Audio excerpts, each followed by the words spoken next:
adopting emerging technologies and addressing its effects on environment and climate. And this is going to be moderated by Ms. Cristiana Bueti, Counsellor on Metaverse and Smart,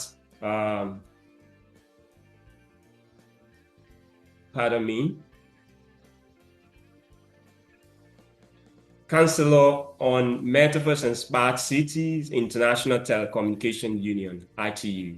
I welcome you, Ms. Cristiana Bueti. Thank you for doing this again with us. You're welcome.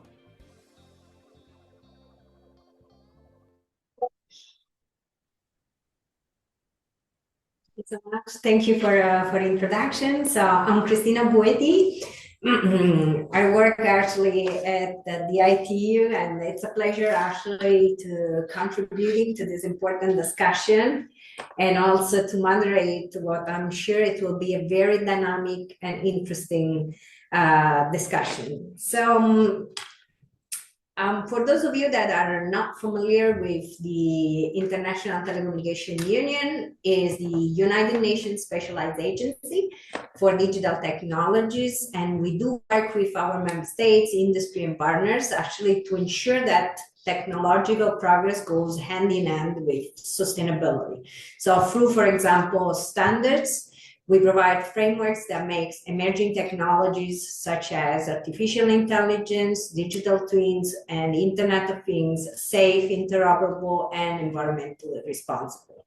And of course, these standards are really essential to help countries and cities to measure their environmental footprint, promote circular economy approaches, and accelerate this transition towards low carbon, resource efficient digital ecosystems. So as we discussed today, emerging technologies have really a true potential to drive transformative change, but also pose new environmental challenges, from increased energy consumption to the life cycle impacts of devices and data infrastructure.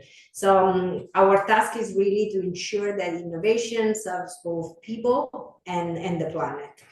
And I really look forward to hearing from a distinguished set of speakers and to open exchange on how we can use really innovation and partnership to build a more sustainable and connected future for all. So today's panel really brings together experts who will help us actually to unpack both the opportunities and the challenges that comes with this technological shift. I'm delighted to be joined by Dr. Hoda, civil society representative from Cairo, Egypt.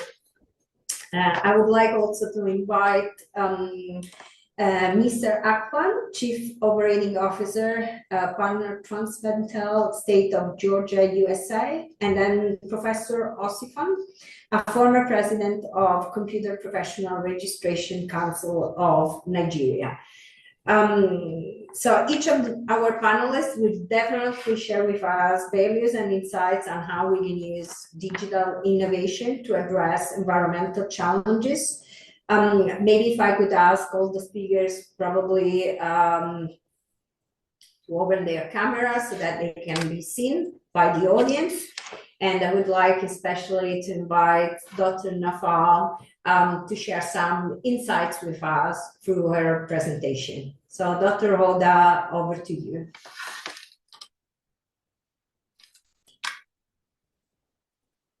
Dr. Hoda, can you hear us? And can you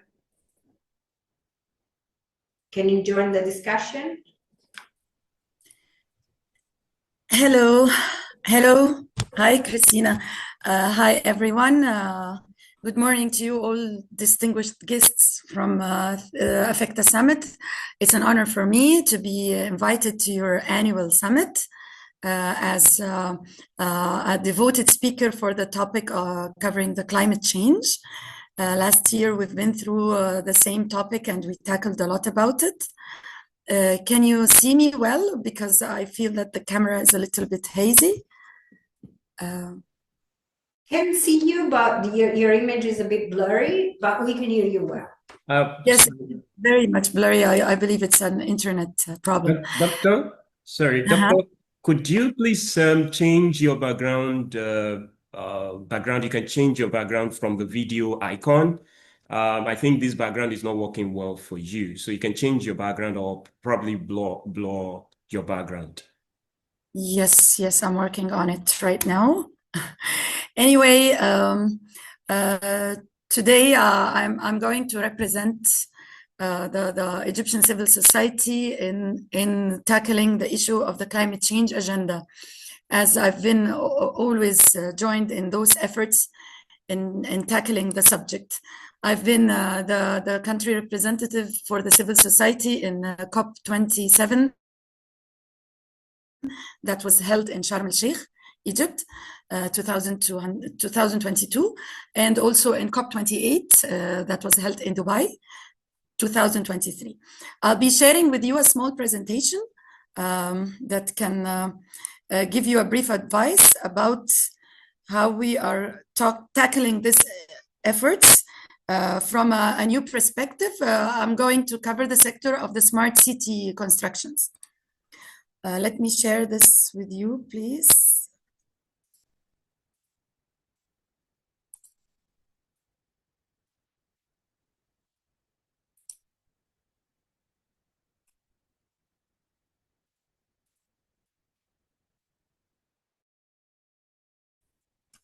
Okay, can you see it now, or is it still blurry as well?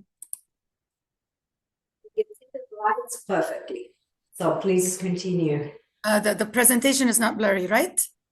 Presentation is not blurry. If you want to put it in full screen, you can put it in full screen, but yes, we can see the slides. Okay.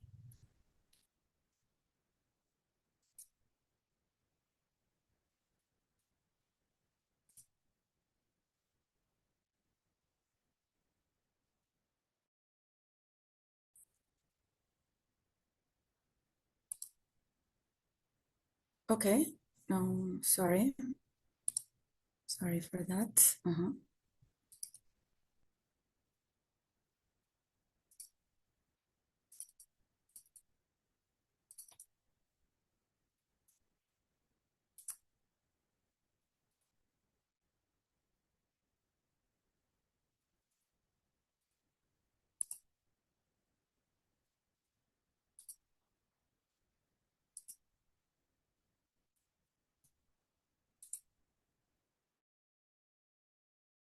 Now,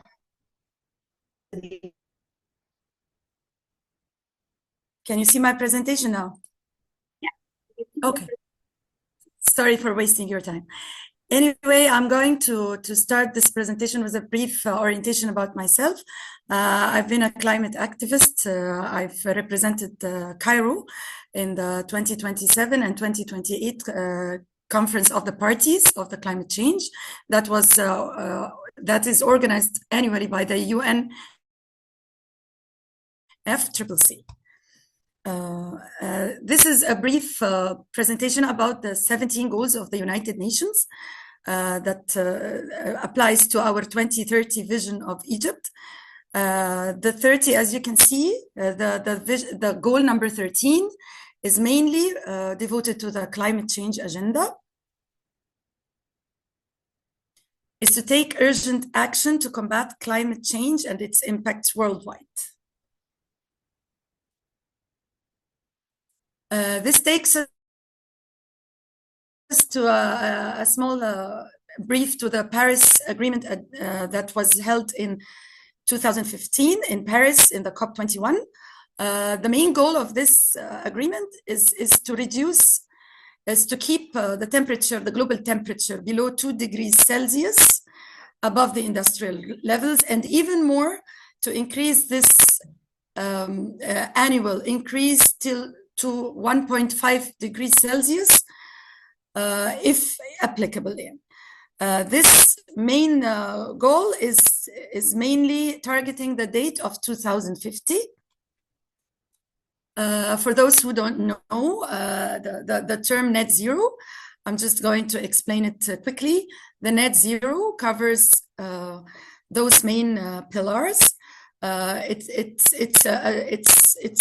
main goal is to globally advocate for the use of the renewable energy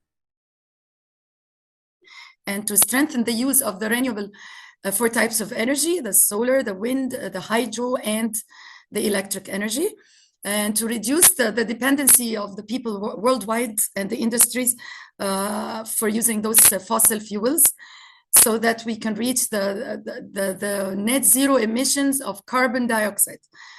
The carbon emissions, this is the fourth pillar, reducing the carbon emissions and the green hydrogen gas emissions as well.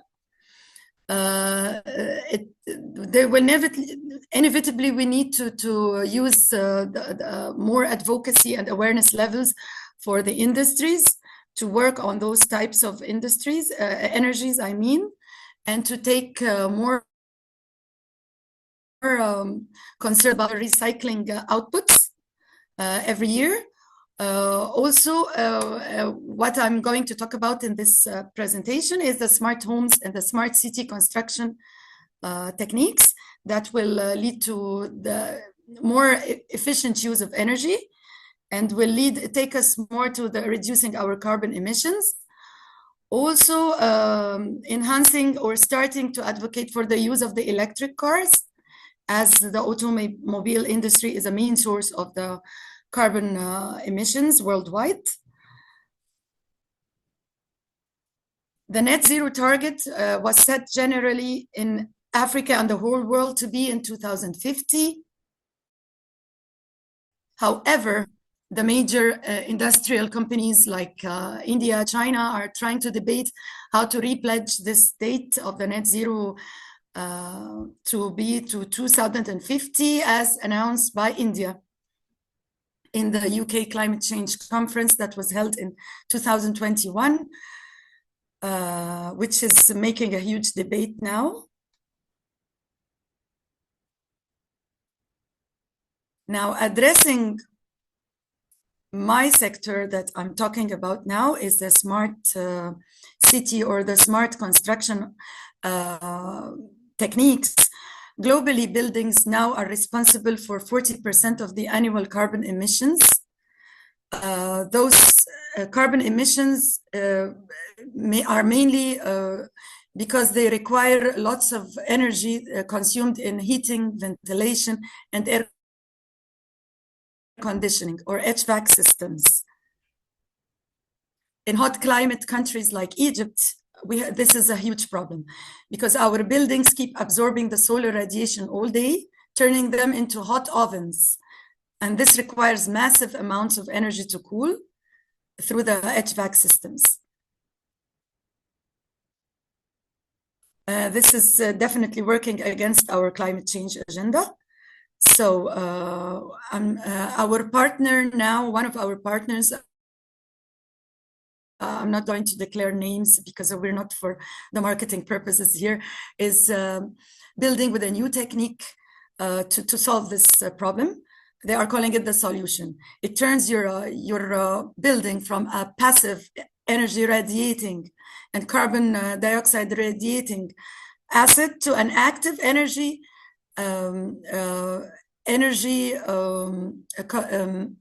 producing actually and conserving assets. It's called the facade system, and it's not only concentrating about the adaptive external exoskeleton. It's a multi-layer system that helps in conserving this energy. This is a small transverse section of the cladding that is used in those smart city building materials, now currently used in the new administrative capital of Egypt. As you can see, it's mainly consisting of 5 constituents: backup wall, followed by insulation, and then a structural support, and then an air gap to radiate the heat, and then the external cladding.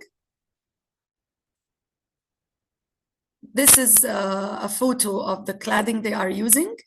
As you can see, you can either use marble external exoskeleton or photovoltaic cells and glass cladding. It goes to your taste. But the main four ingredients inside the building material are the four main layers. How it works. This slide will show you the technique. The thermal insulation is usually for the thermal buffering, and then which is followed by an aluminum substructure for more insulation, and then air ventilation gap acts like a chimney or stack ventilation, in which you have a gap about 150 millimeters.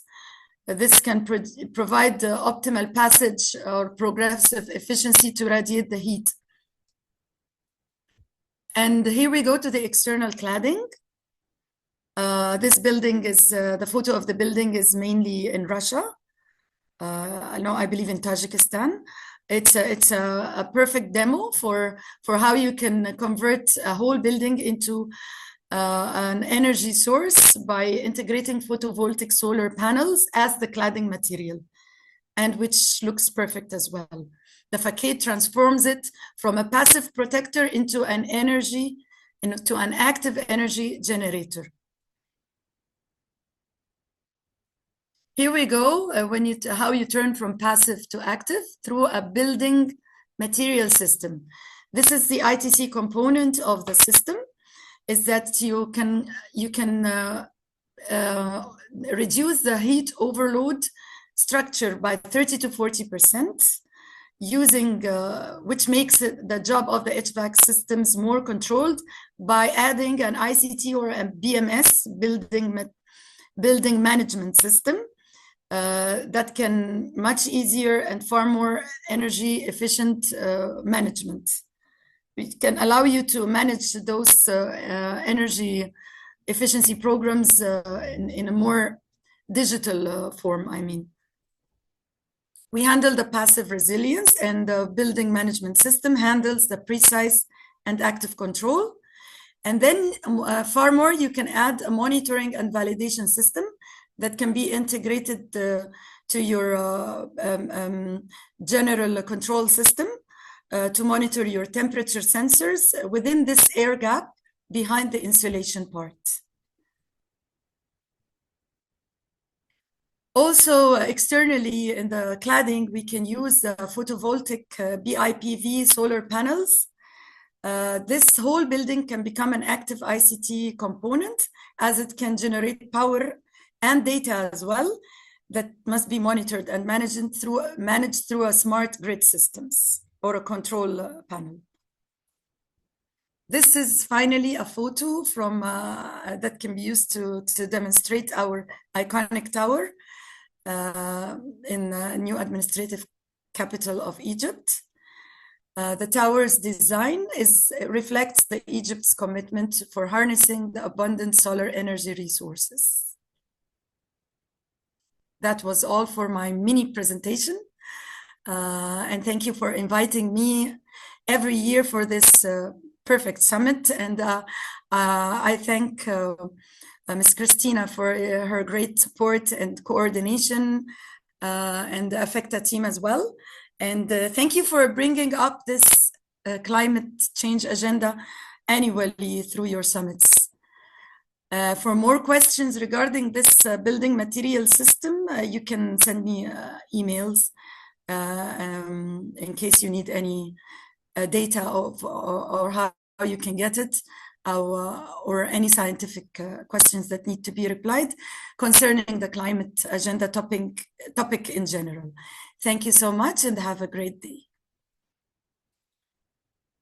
Thank you, Dr. Hoda, actually, for sharing with us the interesting example of what it is really happening, especially in the administrative capital of Cairo in Egypt.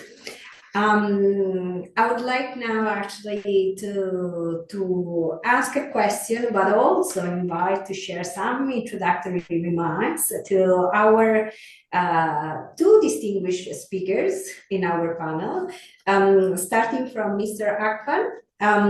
So would you like to share some brief intro remarks And also, I would have a burning question from you, because I think it would be really nice if we can have a dynamic discussion and share some thoughts, especially taking into consideration that this topic is so relevant right now in Brazil. In Belém, the United Nations Climate Change Conference is taking place, so we really have a lot to share. So maybe over to you, Mr. Akpan, starting with you, and then we will follow with Professor Osofisan. Yes, good morning. My name is Atai Akpan. I am the Chief Operating Officer for Transventel LLC, a global partnership in sustainability. We are operating out of Atlanta, but we have a major project going on in Nigeria in collaboration with Telecommunication to be able to drive advocacy, because we strongly believe that there is a major need to continue advocacy of implementation policies, programs, and projects.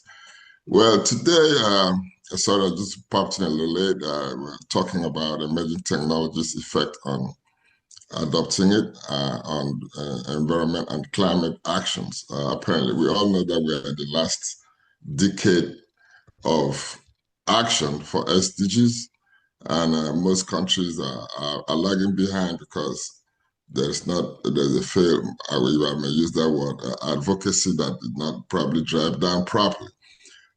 Technology is part of the SDGs, SDG 19, innovation and infrastructure. It's very important in virtually every aspect of climate and environmental implementations. I have gone ahead to map technologies to SDGs and their climate impact and environment. It affects from SDG 1, AI for poverty, analytics and resource for getting, SDG 2, agriculture and drone monitoring, all the way to SDG 17. So the need for technology is very important, because it's not just about the digital aspect of technology, but the innovative requirement for all other aspects that helps to reduce produce low carbon fuels, to drive hydrogen manufacturing, monitoring, validation, and reporting. These are all capabilities that can only be delivered through technology. So apparently it impacts virtually every goal, because the UN SDG was supposed to be implemented interactively. And we can see that from every indication, the objective of integrating technology into environment that reduces emission via smart energy systems, AI-powered Earth observations for deforestation and pollution tracking, green materials like low-carbon concrete through sequestration, are all only able to be delivered through technology. Socially, it drives inclusive access to education and healthcare, because people have to be trained and resources are not in one location. So you can only do this by scaling it up. Empowerment through digital financial tools, yes, because today's technology is needed to drive empowerment, marketing, and whatever you want to think about when it comes to finances through tokenization and blockchain application. Job creation is very, very strategic when it comes to the adoption effect of technology on climate and environment. And governance aspect of it is enhanced through blockchain for transparency and anti-corruption, digital platforms for civil engagement, promotion, marketing, and monetization. These are all very fundamental in achieving the SDGs, of which the environment and climate is an integral part of.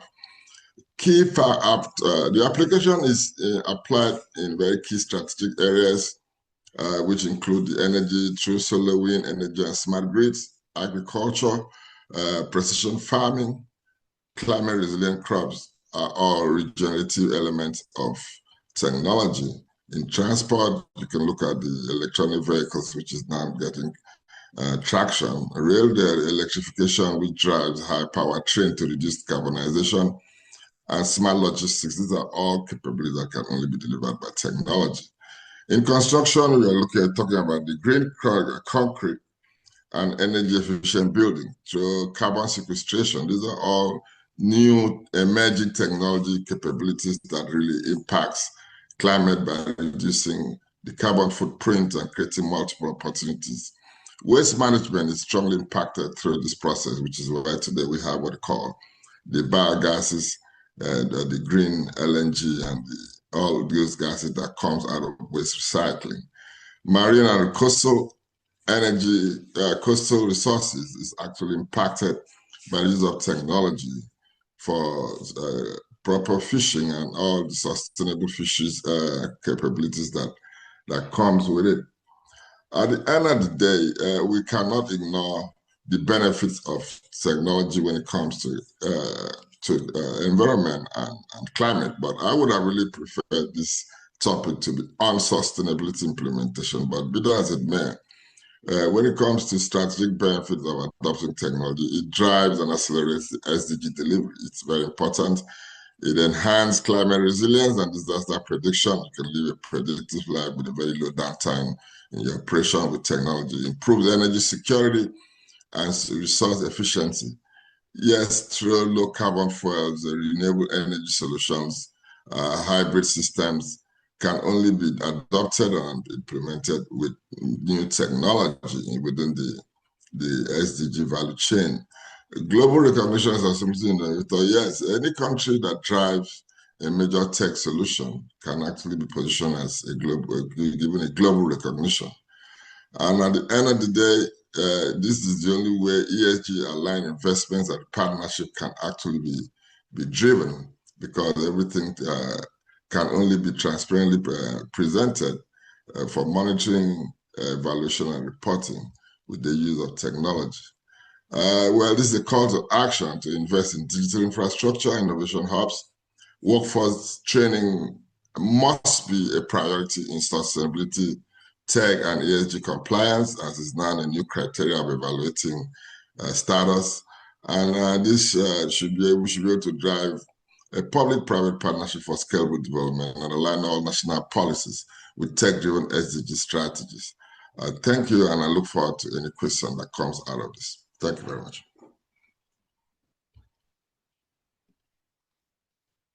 Thank you so much, Ashley, for your intro remarks. So I would like now, Ashley, to invite Professor Osofisan actually to join the panel discussion and maybe share with us what are your contributions to IT development in Africa, especially taking into consideration your visionary role. Was that a question? Say that again, please. I had a blood on my end. No, it was not for you. Actually, I was inviting actually Professor Osofisan to join us. The question was for her. Oh, okay. Thank you, Madam Moderator. Today, I'm going to talk about the paradox we have in these emerging technologies. And I'm going to start by talking about three successful emerging three countries are successfully used emergency technology in climate change. I'm going to start by talking about Kenya. We know in Kenya they have used it for agriculture. In Kenya, you have smallholder farmers already using AI-powered precision agriculture tools to increase crop yields up to 30%. And what do they do? They use sensors placed in soil to monitor moisture, temperature, and the nutrients. And what's the result? Output is that they reduce waste and they protect the environment, and they also put food on the table. So then in South Africa, what is South Africa doing? Deploying solar microgrid in rural and peri-urban communities. What have they achieved? They have reduced carbon dioxide emissions. They are using emerging technologies with environmental benefits. We also have in Nigeria, northern part of Nigeria, we have our startups now using AI systems to predict energy demand patterns and control hybrid solar power. And these AI models optimize switching between battery, solar, and generator power to minimize fossil fuel burning. So these are clear examples of how Africans are already using emerging technologies for climate and environment. So in essence, we have seen in Africa, we have used emerging technologies in agriculture. We are used emerging technology in satellite monitoring. We are using emerging technology for mobile platform, connecting farmers to climate information, smart grids, and renewable energy, industrial emission control, transportation optimization, carbon capture, sustainable manufacturing, and advanced climate modeling, and also to prepare for disaster preparedness. These are all the positive things that we have already used emerging technologies to achieve in Africa. However, like I said, I'm going to talk about the paradox. As good as these emerging technologies are, they also have their negative impacts.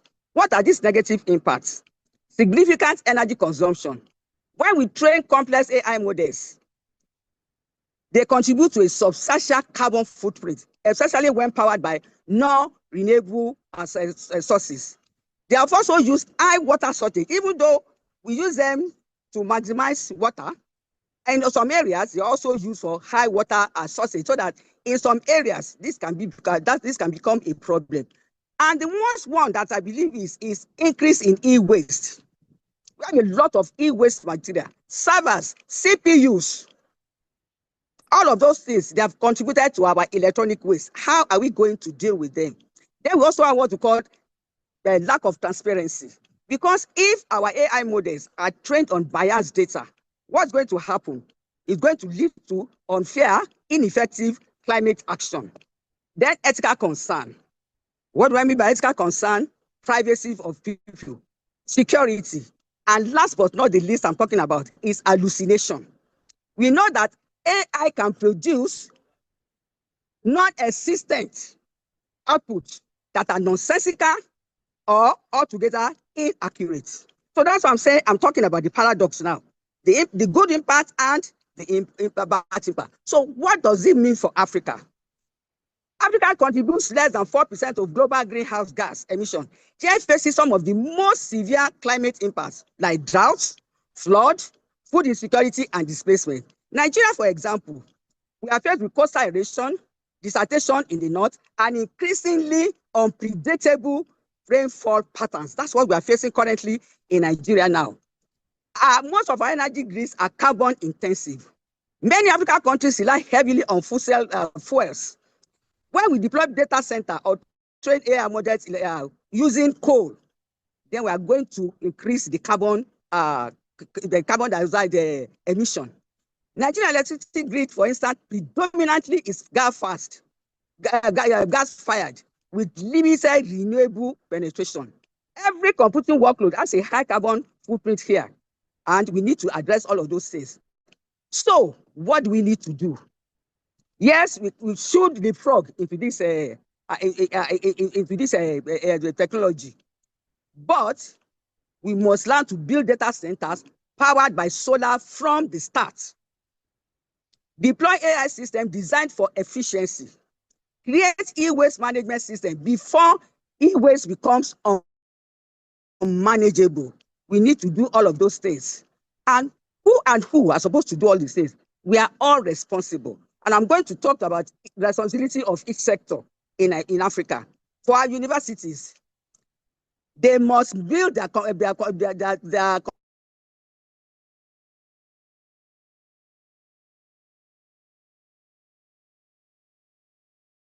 clusters using sunshine. We have some curriculum change.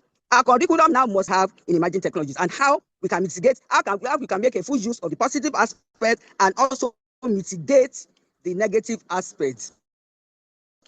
Our universities must lead by example in the green computing practices. The technology industry centers, e-waste program, we must take back and recycle programs for electronics. Instead of buying all over again, we can go into maybe repairs rather than each time something goes wrong, we just abandon those systems and we buy all over again, increasing our e-waste. Then we must also have what we call collaboration with renewable energy companies to power our operations. It's very important. Then for the government must have what we call e-waste strategy. They must have what to have renewable incentives, green procurement, data center standard. When you want to bring a data standard, government must give you a standard you must follow. And last but not the least, digital literacy. We all have so many digital literacy programs in Africa. We must include environmental aspects in our digital literacy programs. Very, very important. And for individuals, we must use tools to measure and minimize carbon footprint. We must begin to repair and maintain rather than replacement, refurbish rather than replacement. Then for our programmers, we must begin to write efficient code. We must speak about environmental consideration in technical decisions. And we must share knowledge about all of these things with students, with farmers, with everybody that needs to know about all of these things. But in spite of all these things I've said, these technologies, they have come to stay. These technologies are not just environmental necessity. They have a competitive advantage in an increasingly carbon-conscious world. To ensure realistic adoption, Africa should prioritize the following: technologies that directly reduce emissions and boost productivity, technologies that are energy efficient when it comes to innovation and renewable energy sources. We must begin to practice what we call circular economy, opportunities that create local industry for repair, recycling, and reuse. And finally, collaborative R&D, that is research development ecosystem that leads universities, startups, and government for adaptive technology or technology design. We must choose efficiency over brute force. We must use longevity over obsolescence. We must choose renewable energy over fossil fuel. We must choose solutions that reduce emissions over those that increase them. We must build a future where technology helps address climate change than accelerating it. Africa itself must grow on a foundation of renewable energy, and African innovation should lead to sustainable computing. We must deliberately choose this future starting from today. Ladies and gentlemen, that's the brief of my presentation. Thank you.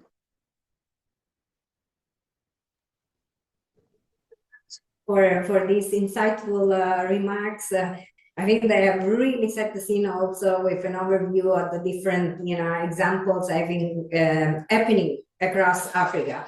So I'd like now to go back again to Mr. Akpan and actually ask you, emerging technologies have major effects and impact on the successful adoption and implementation of the Sustainable Development Goals. And most countries do not have these capabilities. So how do you think these countries and entities can navigate these inadequacies? Well, we have what we call the African Union now. We must begin to help each other out. Well, Professor, hold on. This is a question for Mr. Akpan, not for you. Just let me go back to him for a moment. Okay, thank you. Thank you very much. Apparently, we have 17 goals. And one of those goals was not initial MDGs. It's called goal number 17.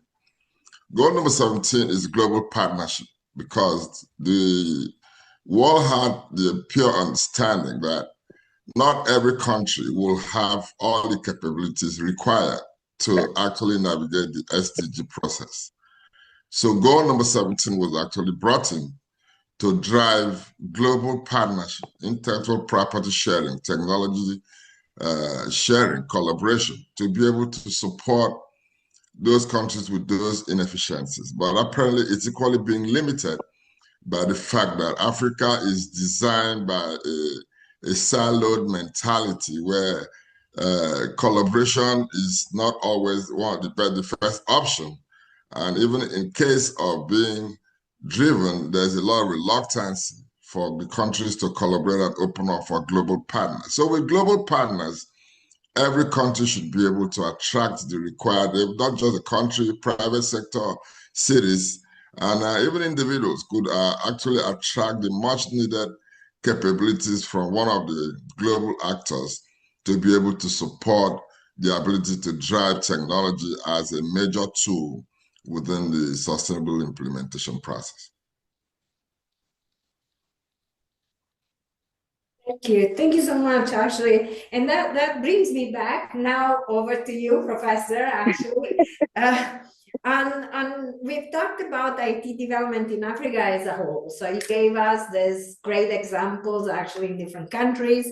But what have been your specific contributions, for example, to IT development in Nigeria?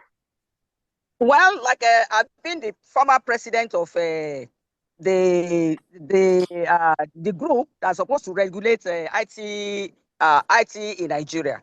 And as the president of that group, what I did was that we sat down, most especially with our curriculum, to make sure that our curriculum takes care of all of these things, all of these modern things that we're talking about. And we wrote a flexible curriculum that can change anytime. Not a curriculum that say you have to teach this one for the next 3 years. No, a curriculum that is flexible. As soon as new things come on board, we include those new things in our curriculum.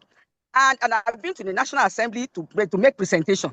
Yesterday, I couldn't. On Monday, some of us were in the National Assembly when we're talking about cyber security and what Nigeria needs to put in place with respect to cyber security. So when it comes to IT education, I play a lot of important role.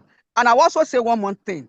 When it comes to gender issue, I also play a very, very significant role. There must be gender balance in everything that we do. If you look at my CV, I've supervised 20 PhD students, 10 female and 10 male. Gender issue is also something that I drive all the time, apart from curriculum that meets the need of the continent from time to time. I will also talk about collaboration, and that's what I love about Africa, because Africa brings Africa together, and we need to do things together because there is unity, there is strength in unity. Where one country is strong, another country may be weak. Then we support each other. Have I answered your question? Did I answer your question? Yeah, absolutely. And I love the energy that you have put in your presentation, as also the participants. So for the participants, if you have also specific questions, feel free to share those in the chat so that our speakers can also address them.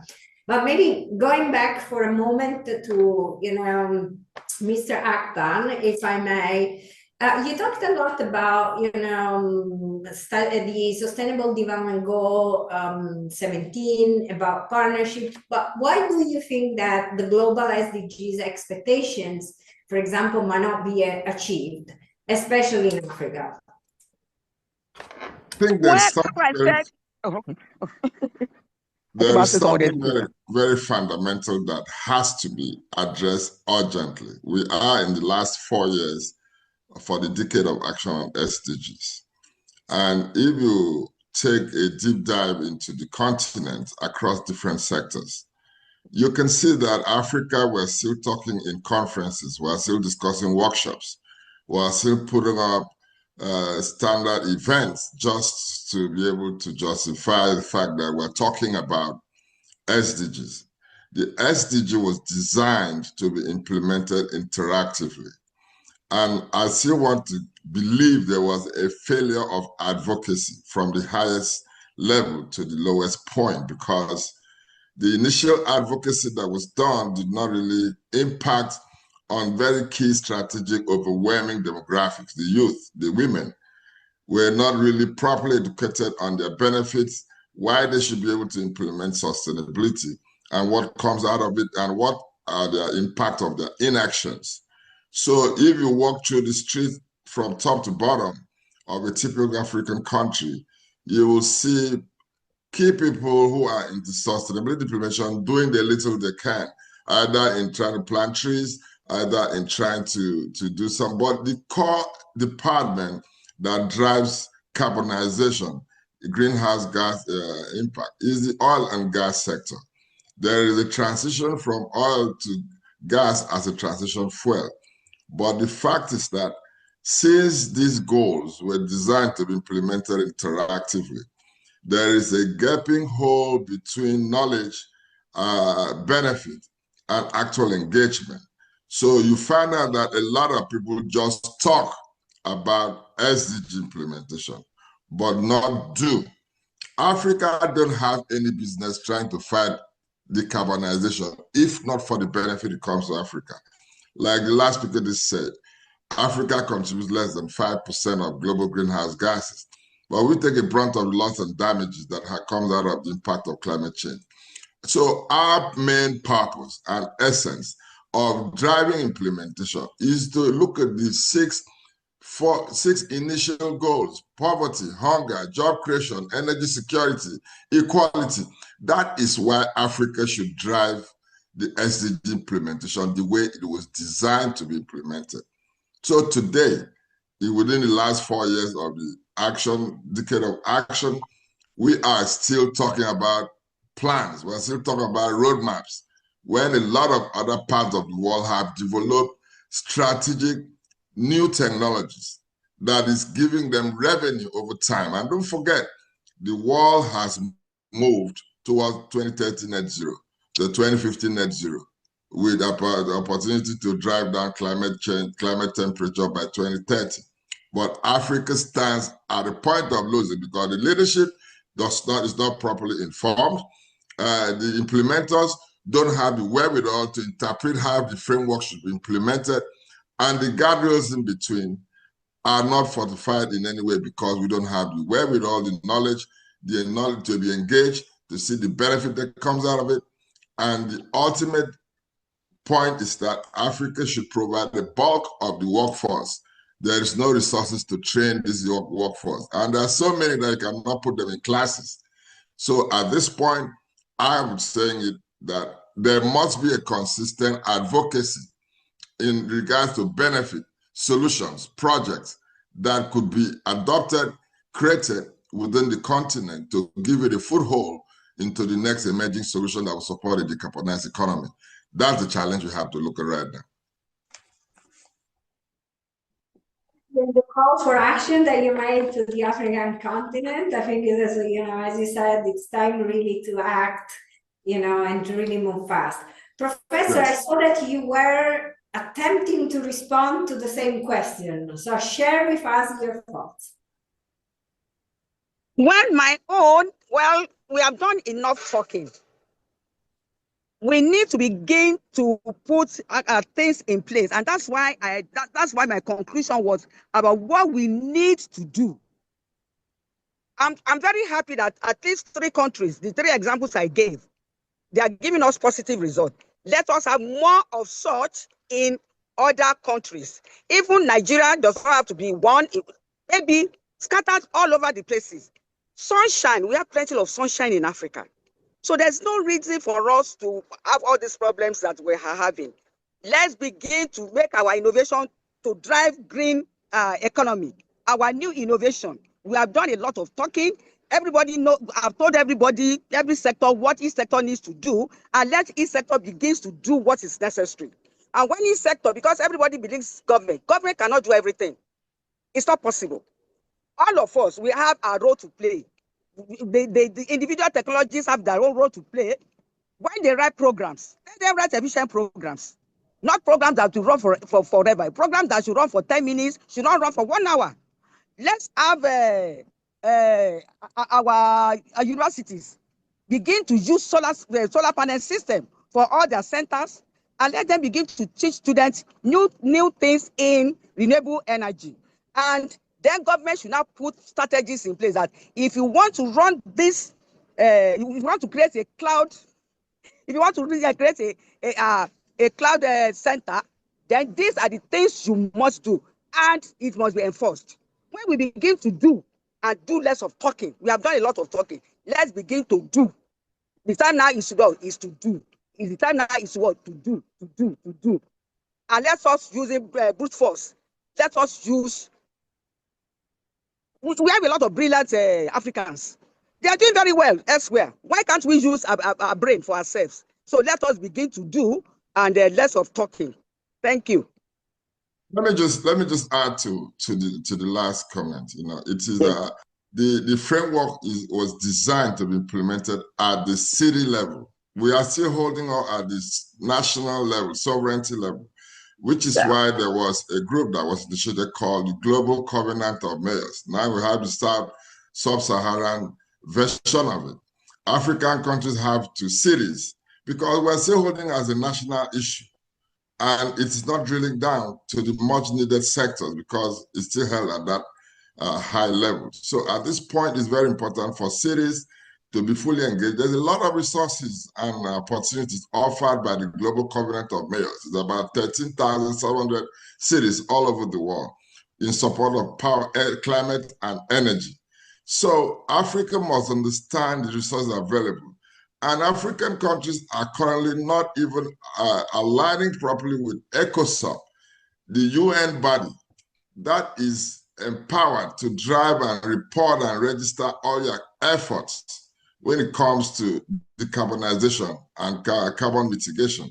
So these are elements that the African countries have to find out what are in these alliances and how can they tap into it. Again, Africa has all the potential to provide the global workforce for the decarbonized economy, if only we can attract the right partners to train our massive population. A country like Nigeria is going to be the third largest by 2050. You don't prepare 2050 by 2050. You prepare now for 2050. Thank you. Thank you so much, Albert. And before we ask a question that was posed in the chat by Musa Maigari from Nigeria, I would like to invite all attendees of this event actually to respond to the poll questions, which are displayed on the screen. There are 10 questions, so please do respond to these questions, and then we will have the result of the poll. And just to let you know that, the panelists, we cannot vote, so we cannot influence what the attendees think. So it's all, the poll is for all of you. So now I would like to ask, all panelists actually to respond to the question that was raised in the chat.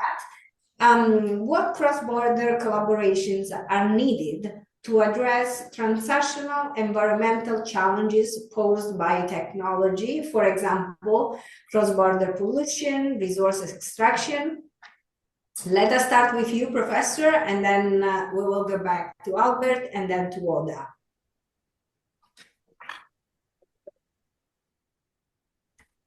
Professor, over to you. Sorry, I didn't hear that question very well. What's the question, please?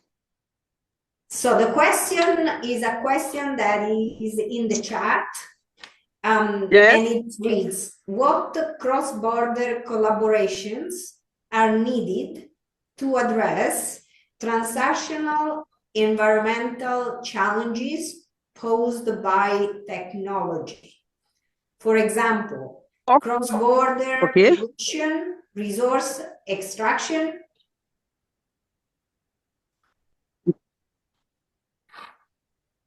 Sorry, the network is breaking.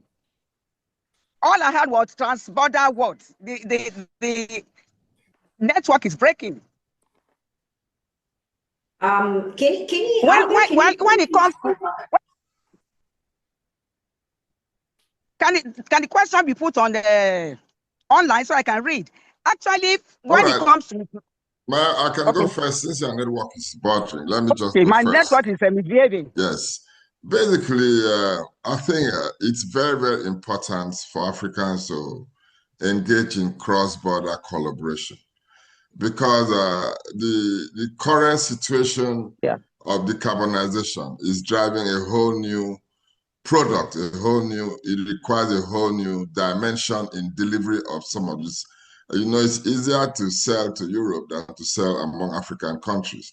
And if we are looking at a decarbonized economy, we are going to have to address the fact that LNG tankers are no longer needed to move low carbon fuels from one African country to the other. So there is need to drive the development of our blue economy because today there is need for virtual delivery of low carbon fuels.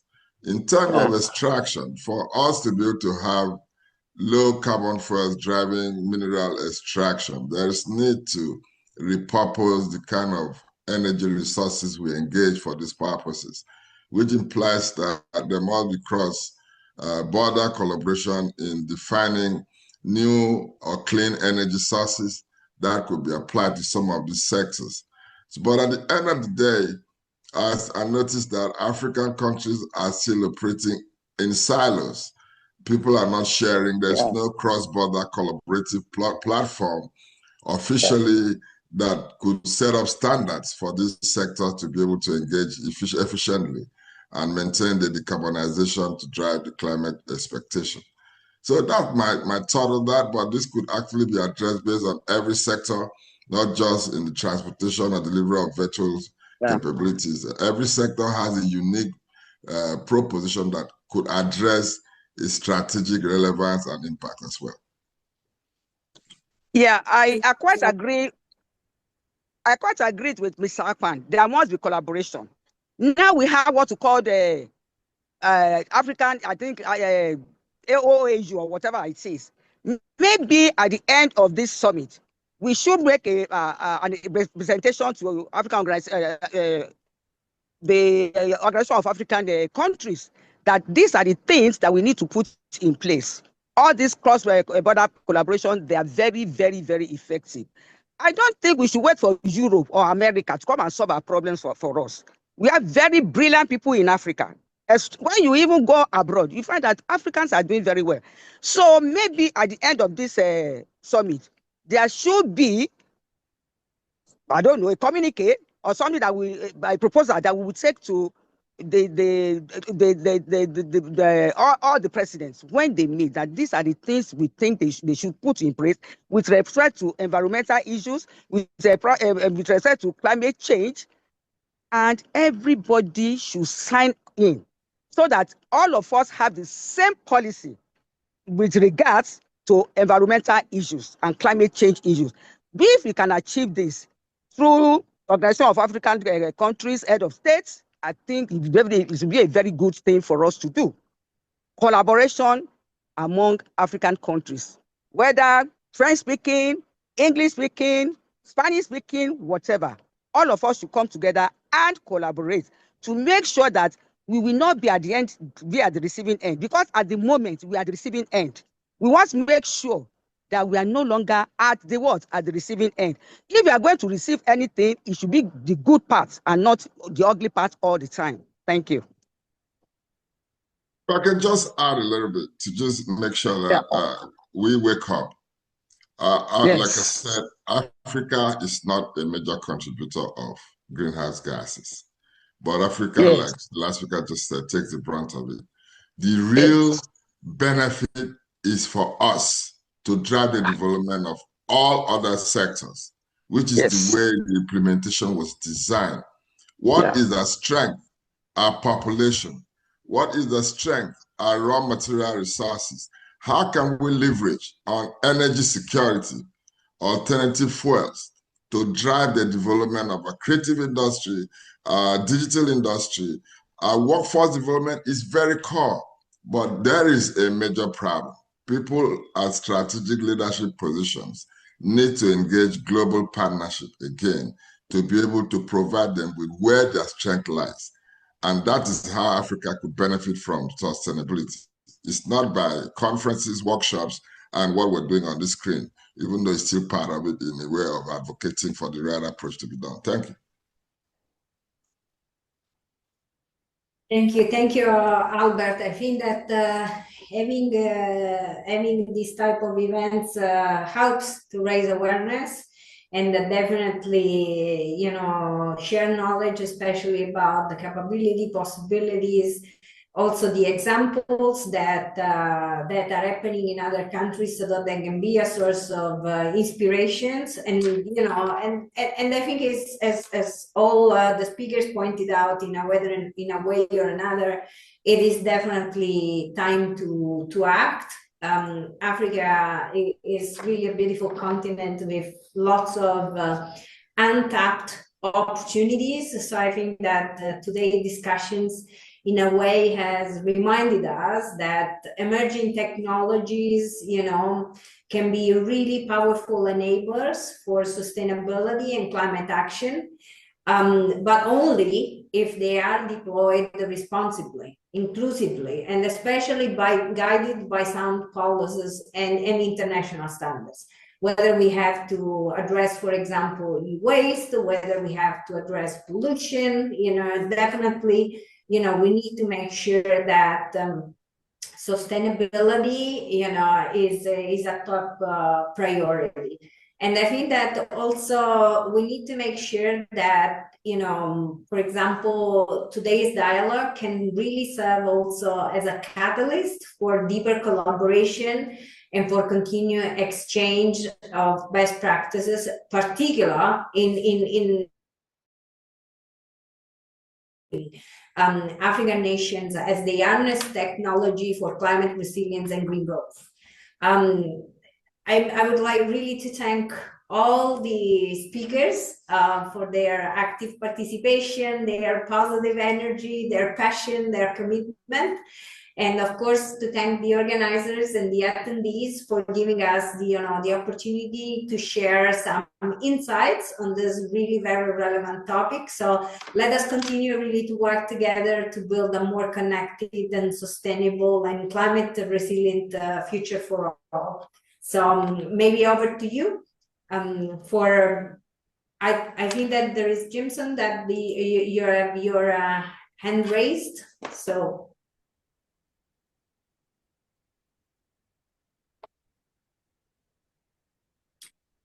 Jimson, would you like to speak? I think that you are muted. Yes, please. Yeah. Okay. Thank you very, very much, Ms. Christine B, for a great coordination. When we call on you, you always respond. We appreciate you and the organization ITU. ITU has been a very positive force in the sustainability goal of the global community. Yes, really appreciate the work of ITU. Even though it's a government-led organization, you are doing everything possible to bring all stakeholders together. And in particular, the last event you had, WISIS plus 20, which you led, was spectacular, was great. Thank you so, so much. Please extend our gratitude to the organization, as a whole. So also thanking the first professor of computer science in the first female professor of computer science in Africa, Professor Osofisan, for that great presentation. And of course, thanking Hoda as well. I like the presentation. I hope we will share it. Yes, please share your. And also, Brother Akpan, thank you for the insight. Well, I want to ask this question, if it's possible. Do you think we can achieve the expectation of the SDG by 2030? Noting that maybe the percentage of achievement of SDG now is below 20%. Below 20%. Can we achieve it? Well, I want to hear from you whether with this will.